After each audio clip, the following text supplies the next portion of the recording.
Okay, great.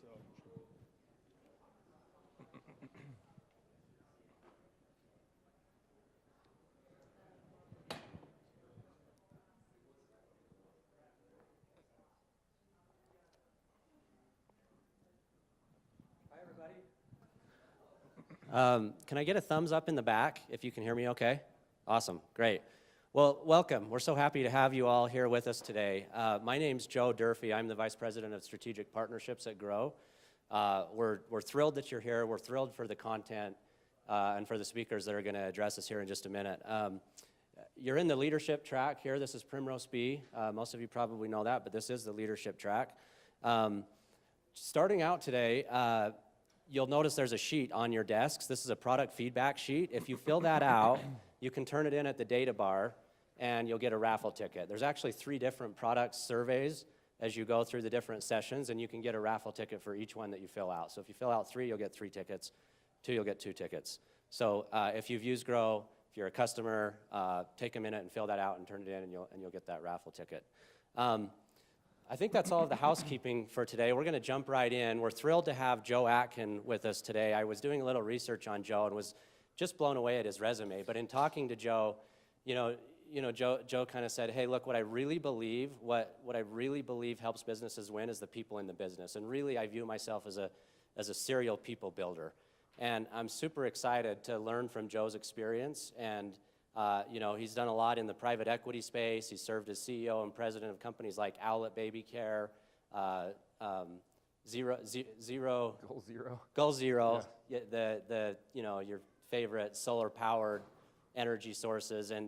But with all of that said, like, it's really building people that Joe's passionate about, and I'm super excited to learn from him today. So with that said, we'll turn it over to Joe, and we will have 5 minutes of Q&A at the end.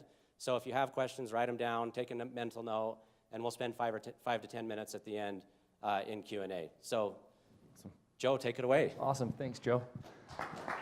Appreciate that. So everyone has a hard time pronouncing Goal Zero. It was when we first started the business, everyone's like, it's a terrible name. No one has zero for a goal, and except for safety people. But so thanks for that little intro. And yeah, so I am very passionate and excited to be here talking to you guys about growing companies and growing the people in them.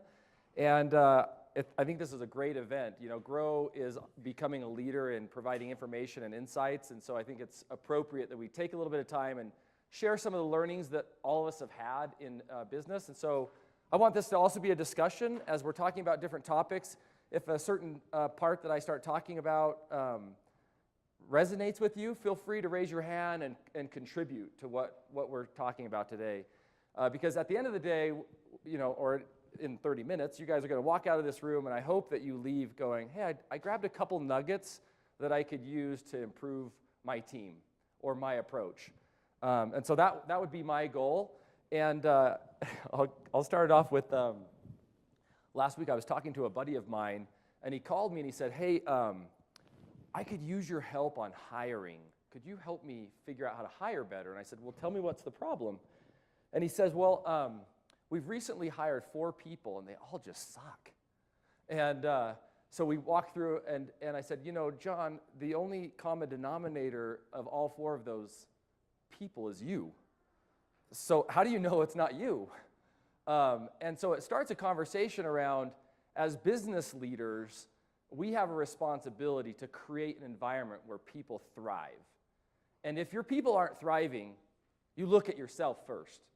And even if you always look at yourself first. And there's probably something that you need to do to change the way that you set a platform for people to succeed. So we're going to talk a few of those things that you can put in place or make sure they're in place, or it could just be even a checklist for you to say, hey, those are 3 things we're missing in our business that we need to start focusing on. So again, try not to be the common denominator in bad experiences with employees. We want to be the common denominator of good experiences. And I've been really fortunate to work with some phenomenal entrepreneurs and mentors. And one of those was a guy named Robert Workman. And he was the founder of Goal Zero and asked me at the very beginning of the early days, kind of pre-revenue, to join him and help take this company to market. And Robert was just an amazing leader. And when you hang out with people like that, it's very inspiring to be around them. They're very purpose-driven, and you can create really great results. So here's a little bit of my background, and then we're going to jump into this topic of creating great teams. The second business that I was most recently involved in was a company called Owlet Baby Care. So it's a local company. We make smart devices for parents to monitor kids, and our mission is to save lives. And so we're changing the way parents parent. Great company. We were listed as one of the next billion-dollar startups on Forbes last year. We've raised $50 million in funding and growing really quickly. And more importantly, we're users of Grow. It's been a great tool for us to track key measurements that we felt were really important to our business, and we could track them on almost a real-time basis every hour or so. So that's a little bit of my background, and we have some interesting challenges today. So first of all, one thing that I'm seeing a lot of is that most careers are 60 to 70 years. The average tenure at a job is 4.5. Who's been, besides Spencer, who's been with a job for more than 4.5 years? Okay, so about 40%. So that's the average tenure, and the half-life of a learned skill is 5 years today, and it's shrinking. It's shrinking every day. And we know that as employees. How many people have ever been in a situation, in a job, where you're like, this is a great paying job, but I feel like I'm not growing, and I actually feel like I'm atrophying, and it's kind of scared you? Has anyone been in that kind of position?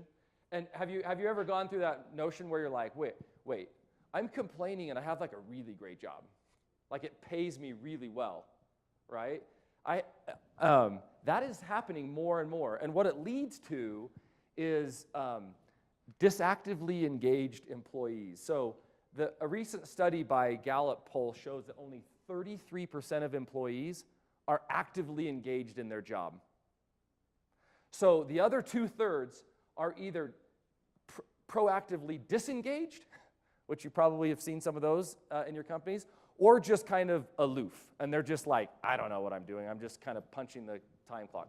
But only 33% are actively engaged in work.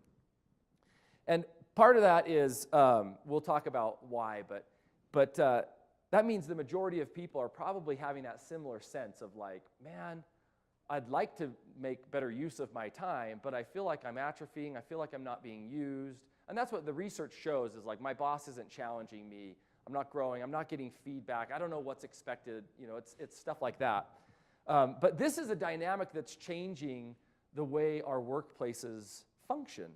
When people's skill sets are obsolete in 5 years, they are instinctively knowing they need to expand their horizons. They're not stupid. People, your employees are smart. They're seeing the writing on the wall. So one of the things that's driving this, why, is times have changed. And have our approaches, has your approach. So I'm going to give a little bit of a history lesson. We'll kind of go back into, the agriculture era that started since the world. And the two inputs that were always needed in agriculture era were work and fuel. And most of that fuel was food for your either yourself or your animals, right? And you would produce more food with that. And then we kind of transitioned in the 1700s to the industrial era. That was like the most smokiest one I could find. Being the goal zero, we got to be like shunning the clouds of smoke. So the industrial era went for a couple hundred years, and again, that transitioned the fuel mostly to gas, right? Where it was like, how do we power electricity, gas, and out of that we would produce money, right? And the next stage, I'm calling the digital era or information era, is different. It started in the 60s with computers and that kind of stuff. And the fuels are changing now, because when you have food and you have money, you need something else. And it's changing to purpose. And that's what really fuels people's effort at work. And the output is interesting because it's changed to happiness. So how many of you, by a raise of hands, say, I live in this era, and my dad was in this era, my grandpa was in this era, and your grandpa's probably not in the 1800s, but how many of you have a grandparent who was a Depression baby and grew up with the main focus of either food or money and almost no thought to happiness? Yeah, so you've seen it, you've witnessed it. It's kind of strange for our culture when we engage with Depression-era babies that they literally were willing to sacrifice everything. They're like, you don't need to be happy. Like, pull up your boots and just go to work. And that doesn't work today because we were raised very differently. And it's fun, and there's so many awesome things about the Depression-era people, and I just love and respect them so much. But the motives are changing. The inputs and outputs are changing. So the question really is, are you? Because a lot of times companies get stuck in this era trying to deliver these things and say, well, if I just pay you more, you'll probably do more work. Has anyone had experiences where you've actually given people pay raises and work productivity went down? You've seen that? I had that once, and I was so sad. I'm like, I gave this person a huge pay raise, and I had to fire him like 30 days later because I'm like, he just totally checked out. But this is one of the driving factors that times have changed. Our approach needs to change with it. And so happiness as the output, everyone knows what happiness is, right? Sipping Mai Tais on the beach, right? So there's actually some really good research that's been done on where optimal happiness is achieved with income and finances. Has anyone heard of this research? At what level of income is the optimal happiness reached? Stephen? 70,000? Anyone else? 75? Yeah, so it's 75. They say the range is 60 to 75, so they just say 75 because I guess it sounds better, but yeah, you're right on. And there was that guy in Seattle, I think, that was trying to give all of his employees pay raises. It's not the only, if you pay everybody 75, it doesn't drive, not everyone's happy. They're just saying, as an output, they've noticed that there is a bell curve, and optimal happiness, or the optimal amount of money to achieve happiness is 75. That doesn't mean if you make $200,000, you're going to be unhappy. But it's interesting that it's not a linear relationship because happiness is achieved differently than just financial, right? So we're going to talk about that, about high-performing people, in my experience, have had two things that really drive them. And I could also say happy people do two things. Happy people do two things. Number one, they are very purpose-driven. They search for purpose in their personal life and in professional life. And number two is they're very focused on growth, their own personal growth and other people around them. They challenge others around them to be better. So those are the two things that I feel like are the two main ingredients to creating an awesome company culture. So now I want to spend the next couple minutes kind of diving in and talking more specifically about them. So on purpose, part of it comes from articulating your why and knowing what drives you. So for me, personally, I started my first business in 1994. And so I've been running businesses for 24 years. And in 1999, I discovered my purpose and what drove me. And it was, I love to help people win because I want them to feel more hope, confidence, and comfort. So my mission is to help people find more hope, confidence, and comfort. And everything I've done since 1999 has been aligned around that. So I started a real estate development company in Chile, and we were building low-income housing. It was their first home, and the government subsidized housing. And then I did a drug rehab in Costa Rica. Goal Zero, the company mentioned earlier, was a job rehab. That's why we started it, was to help people have better jobs. And so every time I looked at opportunities, if it went through my filter, my first why, then I would continue to explore it. If it didn't, move on. And it's led me into some really cool places, weight loss surgery centers, things that improve people's life and help them win.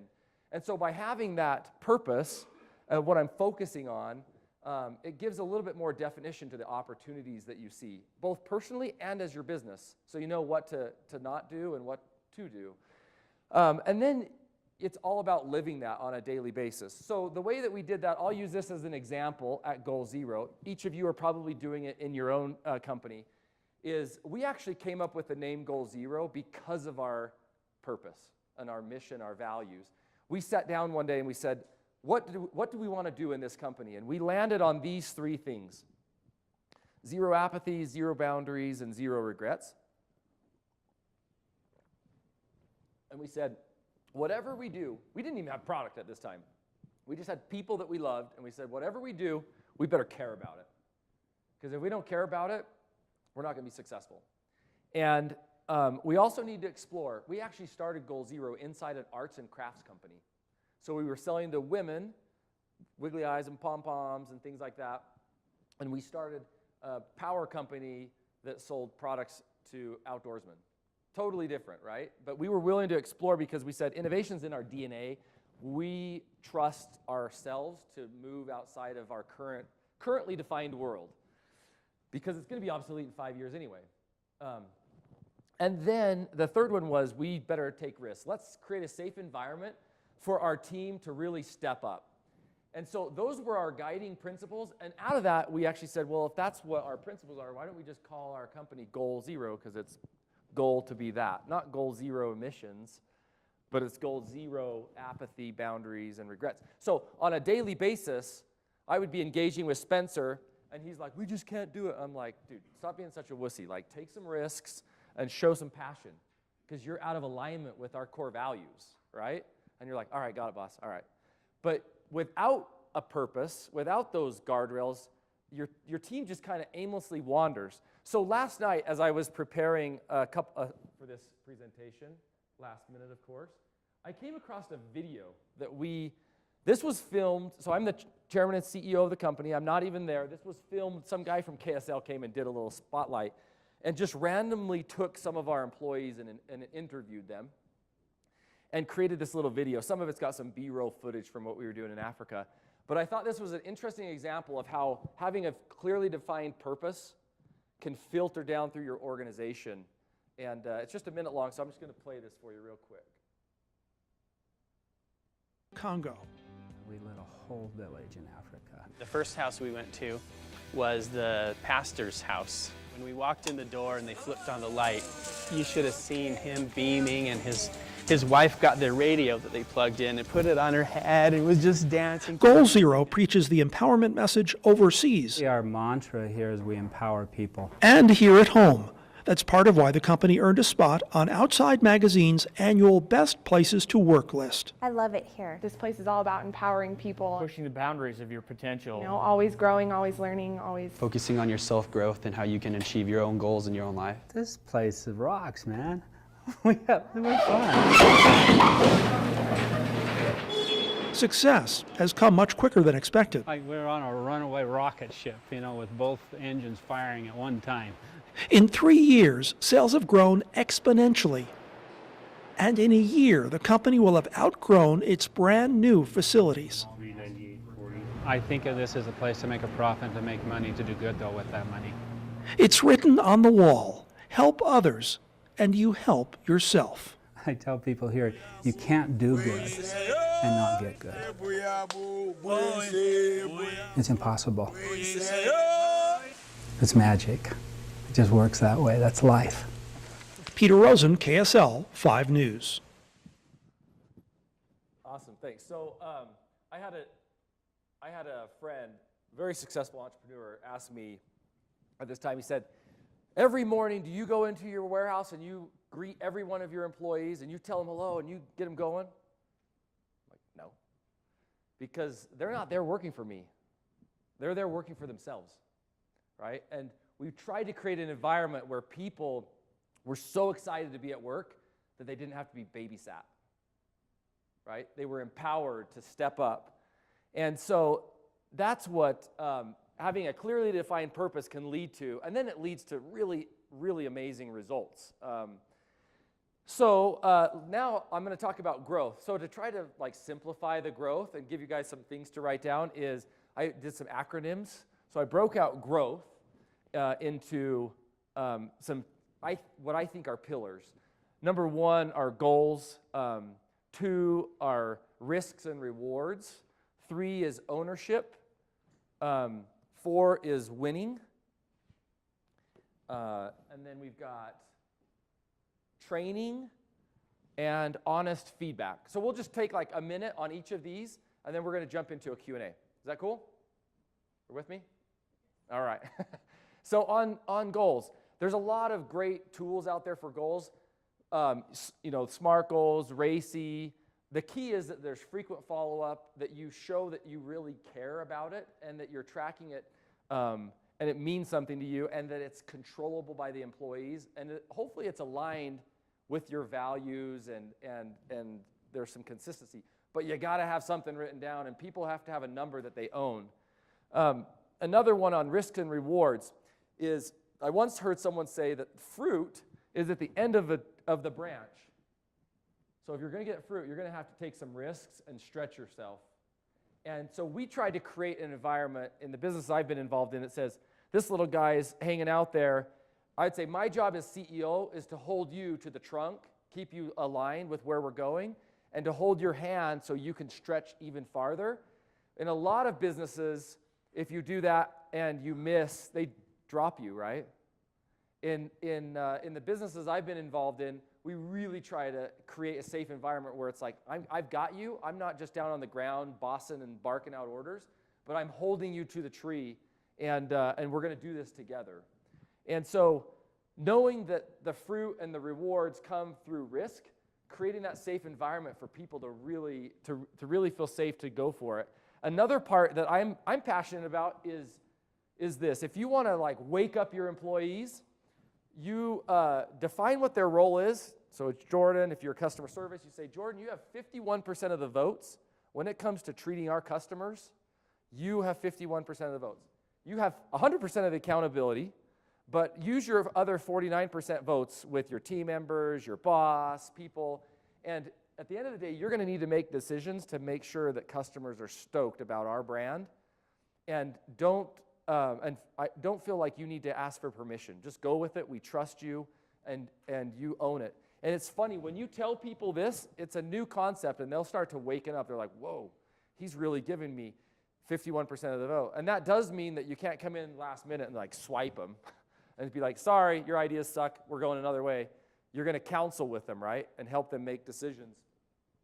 But it ultimately creates a rewards and results environment, a meritocracy, where people get promoted because they do good things, not because they're friends with the boss. So I want to talk to you about someone like that I love, a guy named Clint Eastman. And Clint joined us as a temp worker in the warehouse out of a drug rehab. He was at the low of his life. And he just said, if you'll just give me just a few hours, I'd appreciate it. And what we found with Clint was he was passionate about serving and delivering and accountability and taking risks. And here's like a little org chart, and the path that Clint took was really interesting because he was so amazing as a temp worker, they hired him full time. And within about another three months or so, the customer service team was like, Clint knows our customers and our products better than we do. Can we have him come into our group? And so they recruited him in, and he ended up running customer service. A very short time later, the sales team said, man, we'd really like to have Clint up here in the sales team because he just knows how to get stuff shipped. And we're having some serious problems in the warehouse, and he knows the warehouse, and he knows our products. And it was interesting over a 2-3 year period how Clint grew personally and was number 3 most senior person at Goal Zero, lost 80 pounds, ended up getting reunited with his wife, and just really charging his career. And it was so fun to watch Clint make that transition through life because he had an environment that allowed him to have a purpose, to take some risks, to get rewards, and to really feel like he owned it. And hopefully, you when we're talking about Clint, you're saying, "Oh, that's just like Bill in our team," you know. But giving people the ability to just run as fast as they can run is so rewarding. So winning, creating an awesome company, you gotta win. I talked a little bit about my past. It's like I was helping overweight people, and we'd sit down and we'd say, hey, you're overweight, and the way we're going to win is to lose weight, right? And we got to be successful at that. If you don't have a home, you're homeless, you need a home. And if you have a drug problem, you need to get off drugs. And if you want some confidence at work, win. And so we're all shooting for this success, and it is a journey. It's not a destination. It's always something new. In a growth mindset, you've never arrived, unfortunately. So you're just never going to arrive. If you're going to be happy, you're going to have to get comfortable with the fact that you're probably never going to arrive.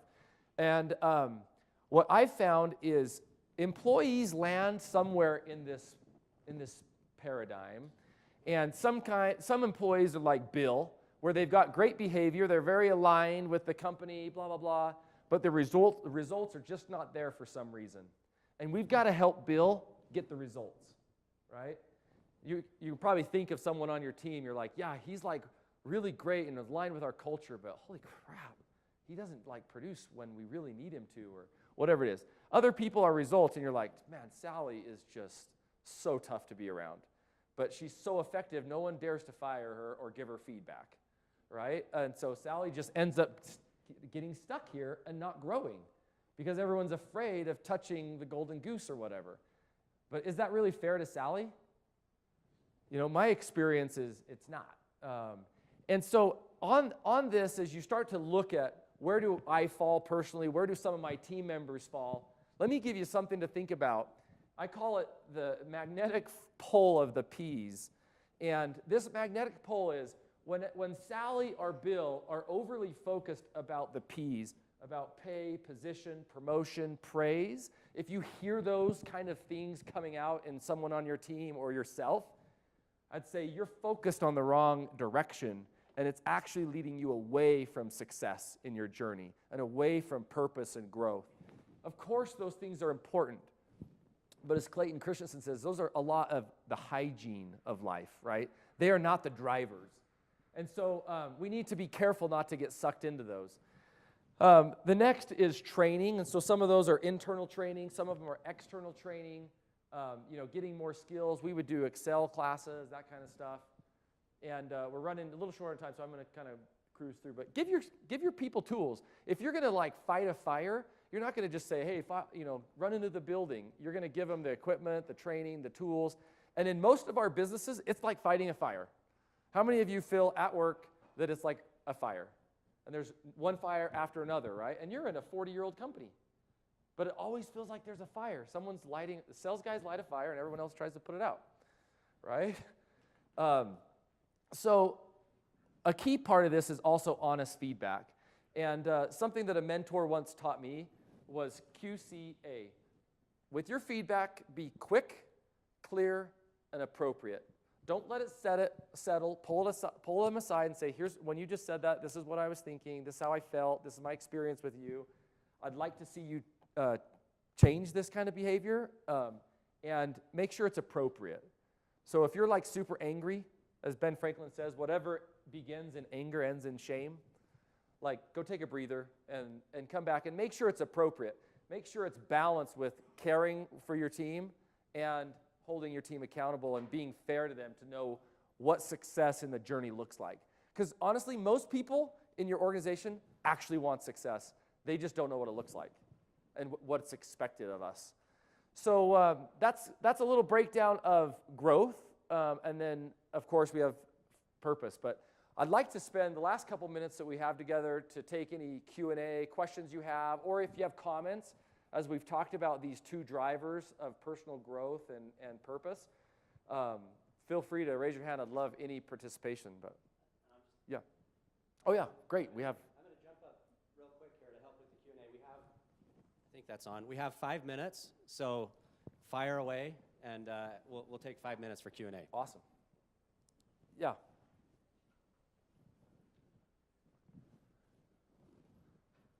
With the Clint story, you said he was just out of drug rehab. Did you have some sort of program to hire that type of, I would say most of us run from that. Yeah, that's an interesting question. Our headquarters was right across the street from the prison. And so we actually did have a prison program that we were doing internships, but he didn't come through that. Our purpose was to empower people, and I don't even know how he came across us, but it resonated with us. We're like, yeah, we were a job rehab. So that was our mission, was let's create a job rehab, and it worked just as well there as it did for me. I was in private equity and never worked in product before, and the founder's like, dude, I need you to come run this business, and I'm like, dude, I've never done a product company. He's like, oh, you got it. We'll figure it out. We had 130 employees, only one of them had product experience. And we were the second fastest growing product company from 2009 to 2013 in the United States. So, and the first one went bankrupt. So we're actually still in business, but yeah, sometimes it's just having a little bit open mind to it. But other comments or questions? Yeah, Drew. So at what point did you enter these companies? Mm-hmm. And did they have like an official, we call it a level up program? Yeah. Did they have like an official program, or was it a cultural thing? At what stage of their business did they implement this employee improvement? That's great. So for me, I've run 7 businesses, and only 2 of them were existing before I joined them. So 5 of them were start from ground zero, and they are all between 0 to 100 million. And so one was, yeah. And none of them had a level up program in place. And my experience is probably 90% plus of SMBs don't have some established program yet. Certain managers might, but almost across the board, it's not there. I recently invested in a company called Neat Work, and there was a logo on that last one, but they're aiming to do that, where it's help creating job boards where people can get exposure to different parts of businesses, but a way to get employees more engaged and new skill sets constantly. It's kind of a social media platform at work that way, but that's a huge opportunity. Any other questions or comments? Yeah, please. You can just. Oh yeah, no, sorry. Yeah.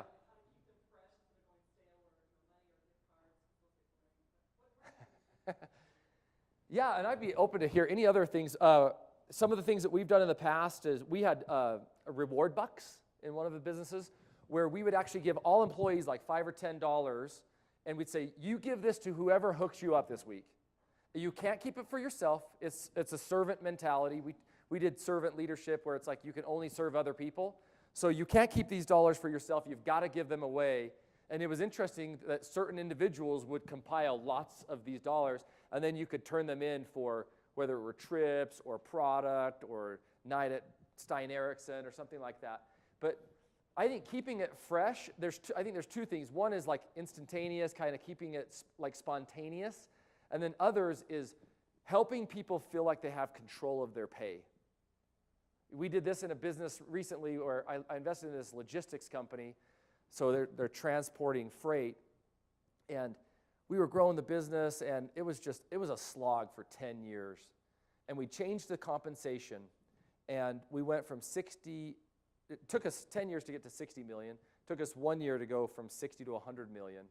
And it was interesting, average wages, like there were some of our managers that were making 80 grand, and we had changed it to give them more control, where we just said, we'll just share a percentage of our profits with you and your team. And that dude that made 80 grand in 16 made 800,000 in 17. And our EBITDA went from like almost 0 to 10 million in that same time. So we were like happy to pay him 800 grand, but here's a kid that didn't even have a college degree, making more money in a month than he's ever made in a year.